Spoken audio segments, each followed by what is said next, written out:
Nabi berpesan kepada kita, hidup di dalam dunia ini ada benda-benda yang menyebabkan kita ini jadi jahat, jadi tak ikut perintah agama. Apa dia? Tahu tak? Harta.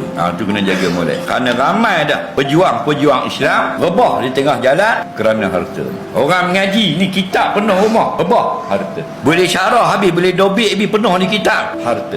Rebah itu. Kerana manusia ni dia tak boleh, kalau sebut harta dia jadi jahat, dia jadi tak cukup, dia jadi tamak. Pasal apa? Itu application wajib ada pada manusia. Manusia ni bukan kosong jasad dengan tulang, dia banyak app dalam. Antara app dia tamak dengan harta dunia. Lepas tu kita kena berhati-hatilah. Sebab apa? Sebab kalau bincang hal maulud, semua baik belaka. Kalau bincang hal kenduri kahwin anak menakan, semua elok belaka. Tapi kalau nak bagi faraid, tu dia membujur lalu melintang patah, hang lalu dengan hang aku tebas. Kopiah atas kepala, ridak atas bau, bak harta minta maaf. Semua jadi naga beracun. Nabi kata, lau kana